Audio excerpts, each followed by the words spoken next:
So Pete, it has been just a little bit over 2 years since I was standing here with you when we did our GX build.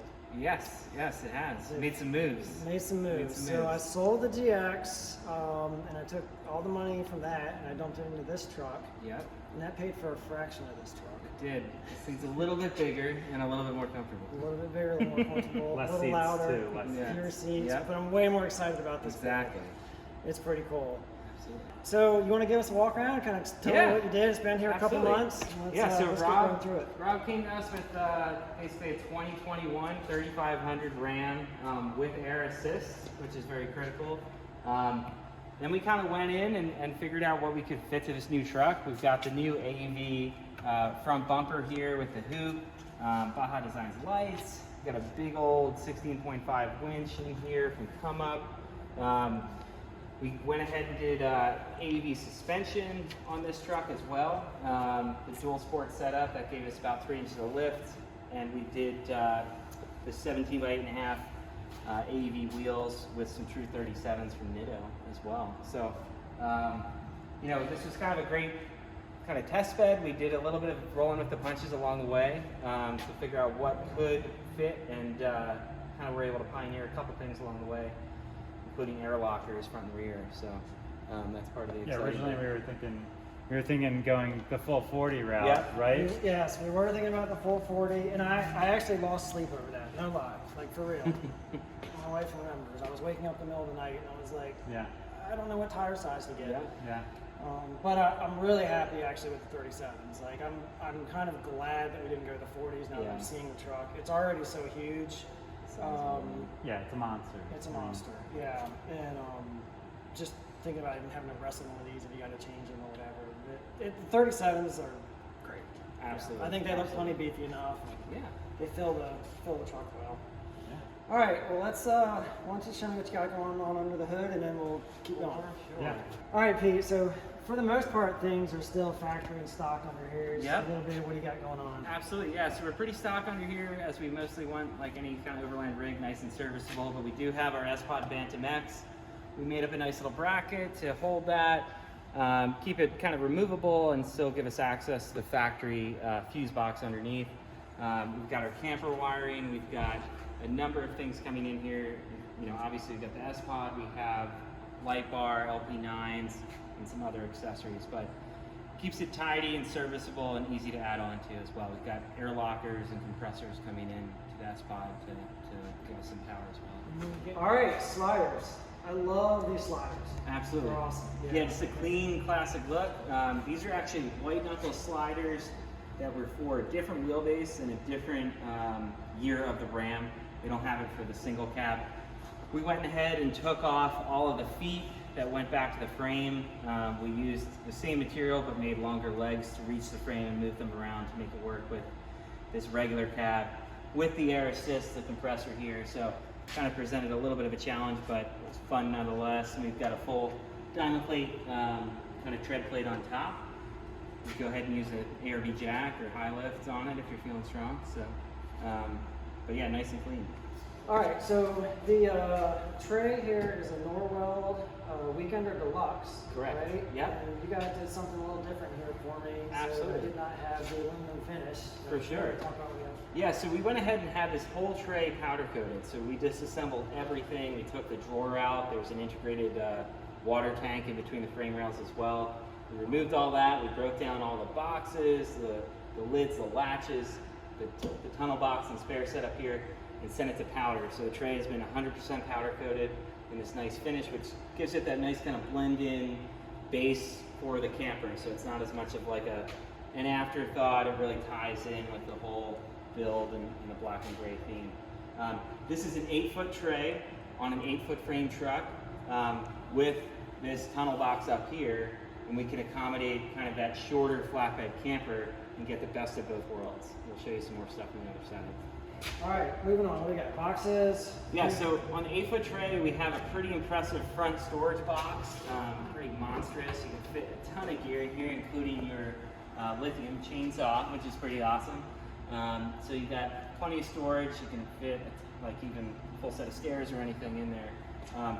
These are fully kind of waterproof. We've got a nice gutter system with a gasket here, so it's no option to kind of drip in, which is really nice, and some high-end latches that are lockable and adjustable as well. These boxes are mounted to a track system, so depending on your wheel and tire size, we can actually spread them out forward or back to accommodate 37s, 40s, 35s, and kind of make it look nice and proportional.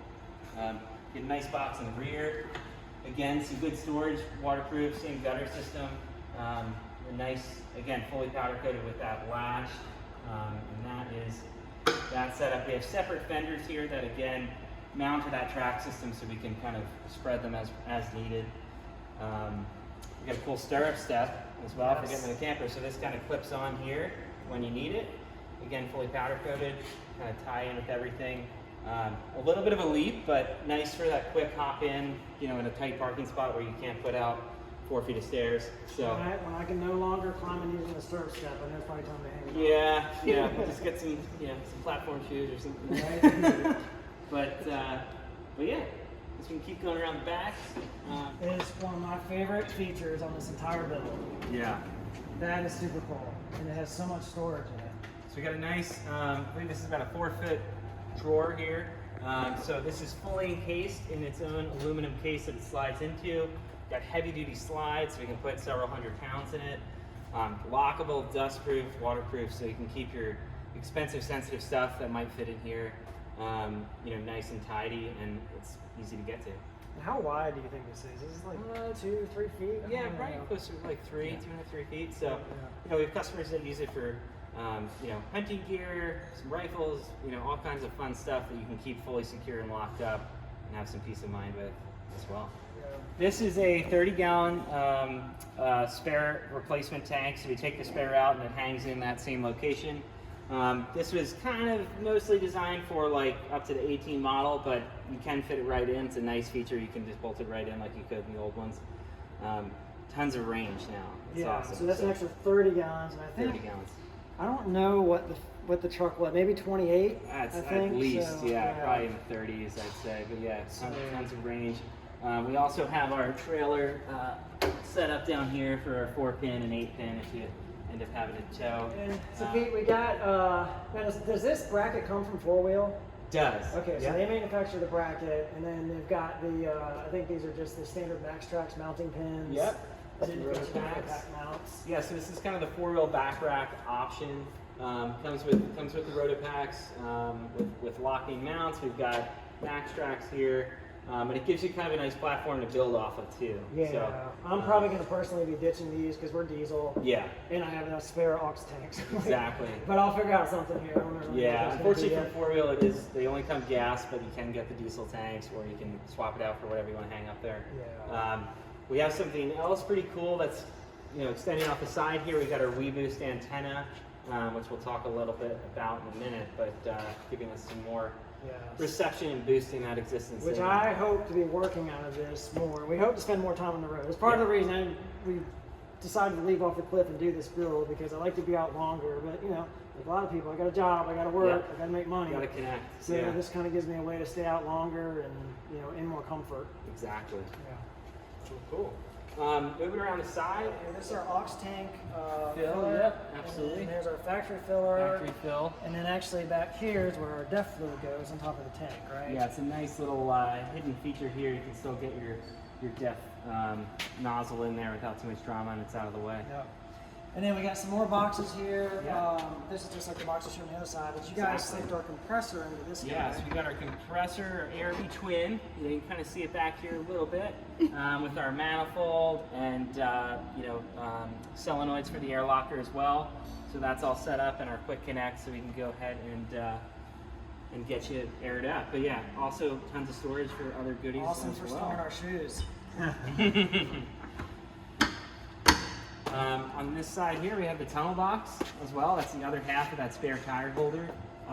Also, probably this is my second favorite feature of the truck. Yep. Yeah, it's basically your gear garage now. It's pretty cool. Yeah, it's huge. Keep all your, it's amazing how much fits in that guy. Yeah.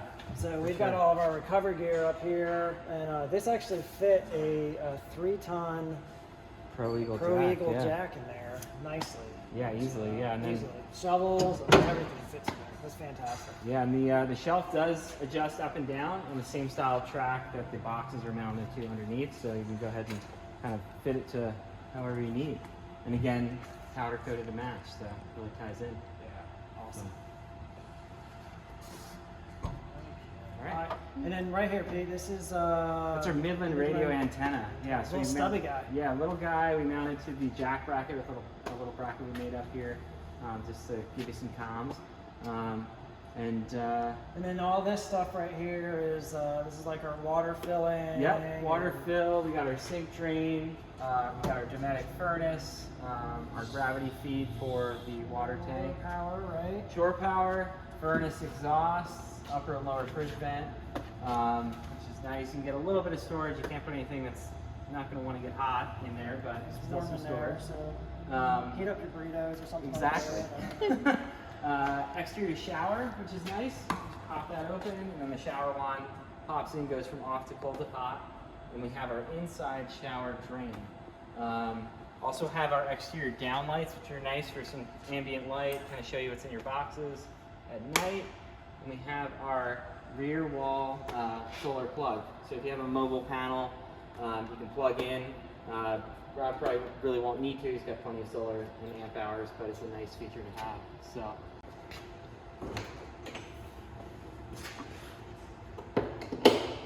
So yeah, we're in a 4L Camper Hawk flatbed model, and one of the best features of the flatbed models is the underbed storage here, which you can just lift up. It's on gas struts, and we have the reinforcement girders to be able to handle the extra weight of some storage, which is really nice for bedding or clothing or whatnot. So a nice feature there. The amount of storage in there is pretty impressive. Yeah, very impressive. We've got customers that keep fishing rods that are broken down, rifles, whatnot for hunting, or just general gear, clothing, and whatnot in there as well. So a nice feature for sure. The bed also does slide out, so we can go ahead and slide that guy right down, and then we have space for these cushions to pop in and give us a little bit more space for sleeping.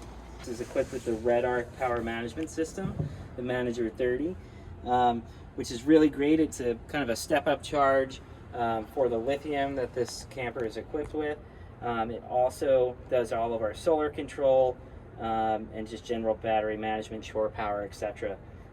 Really nice and tidy in this little access port down here. We can see our lithium batteries from Battleborn. So this camper has 300 amp hours, which is pretty wild. 200 here in the stock location. We'll show you where we put the other one in a moment. We also have the Manager 30 display here, which is really great. It shows us a variety of things, including percentage of charge, how we're getting a charge. Right now we're inside, vehicle's not running, and so we're not getting solar, shore power, or vehicle power, but these will charge up and show charging along the way if we were. And we can go through and scroll through a number of other options. Otherwise, this camper does not have the cassette toilet that would go here, but it does have a ton of storage in its place. This lifts up and locks. Keep a bunch of gear for breakfast or coffee in here. And again, down here, a ton of storage for other gear or a porta potty or something if you were to use it for that. And the option that we got was we did not get an indoor bathroom. Yep. So that's why we have that storage. Right? Exactly, yeah. And if you don't need it, like depending on where you're going, they can require it. But if you're going out west, things are a little bit more relaxed, so you can take advantage of that extra storage, and you don't need that built-in system. And we got one of those, was it clean waste toilet? Yeah, that's what they call it. Exactly. Which is good by us. Porta potty tent and a clean waste toilet. Nice and simple. Yep. Keep it simple. Over here we have our little kitchenette, if you will. We have our Dometic flush mount sink with faucet that pops up. We have our Dometic flush mount stove, which is nice, 2-burner here with an igniter. We have our isotherm fridge, so we can go ahead, and we have a little freezer as well if we want to make ice for the drinks. And Pete, what size is that? A 130, I think. I believe this is a 130, and it's going to be a 2-way. That's kind of what we recommend for most of our customers that are running on lithium or 12 volt.